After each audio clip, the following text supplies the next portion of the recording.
మండలానికి ప్రయోజనం చేకూరాలి, నా వల్ల ఎవరికి నష్టం కష్టం రాకూడదనేదే నా ఆలోచన, నా ఆశయం. అందుకే ఉప ముఖ్యమంత్రి గారికి, జడ్చర్ల శాసనసభ్యుడికి, పార్లమెంట్ సభ్యుడు మల్లు రవి గారికి ఒక విజ్ఞప్తి చేస్తున్నా. ఆనాడు నా మీద ఓడిన రబ్బానికి ఈనాటి ప్రభుత్వంలో ఒక మంచి బాధ్యత ఇవ్వండి. ఎందుకంటే సర్పంచ్గా, సింగిల్ విండో చైర్మన్గా, బ్లాక్ కాంగ్రెస్ ప్రెసిడెంట్గా ఈ ప్రాంత ప్రజలకు దాదాపుగా 35 సంవత్సరాలు రబ్బాని సేవలు అందించండి. మరి ఆనాడు అనుకోని పరిస్థితుల్లో రబ్బాని గారు ఓటమి చెందిరు, నేను గెలిచిన. మరి ఈనాడు మీరు నేను అతనికి అవకాశం ఇవ్వడానికి మన చేతిలో బాధ్యత ఉన్నది. అందుకే మీరు బాధ్యత తీసుకోవాల్సిందిగా మా ఉప ముఖ్యమంత్రి వర్యులు బట్టి విక్రమార్క గారికి నేను సూచన చేస్తున్నా.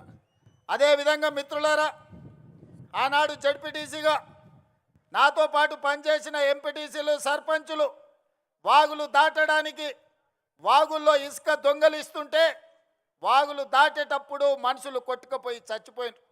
చాలా గ్రామాలకు రోడ్లు లేవు, చాలా గ్రామాలలో అభివృద్ధి లేదు. ఆనాడు ఉమ్మడి మహబూబ్ నగర్ జిల్లాలో ఈ మిడ్చల్ మండలాన్ని, అదేవిధంగా గద్వాల శాసనసభ నియోజకవర్గంలో గట్టు మండలాన్ని డార్క్ మండలాలుగా ప్రకటించారు.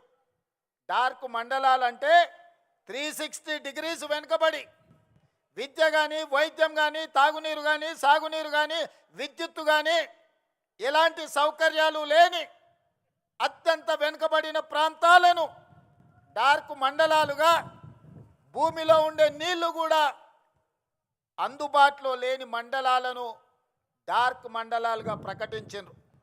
మరి అత్యంత వెనుకబడిన మండలమైన ప్రజలు చైతన్యంతో చీకటి మండలంగా పిలువబడే ఈ మండలం, ఆ చీకట్లో నుంచి ఒక వెలుగు రేఖ రావాలి, మా జీవితాలు, మా తలరాతలు మార్చాలి, మా మండలం బాగుపడాలి అని 2006లో తీసుకున్న నిర్ణయం ఈనాడు తెలంగాణ రాష్ట్ర ముఖ్యమంత్రిగా ఒక అవకాశం నాకు వచ్చింది. మరి మండలానికి కృతజ్ఞత చెల్లించాల్సిన బాధ్యత నా మీద లేదా?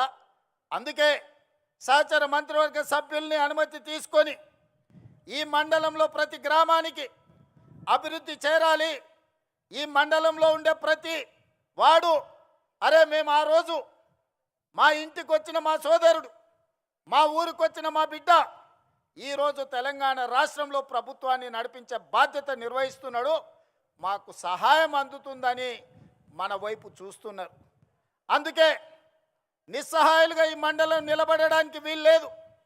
ఈ మండలం అభివృద్ధి జరగాలి, ఈ మండలం ఈ జిల్లాకే ఆదర్శంగా నిలబడాలి.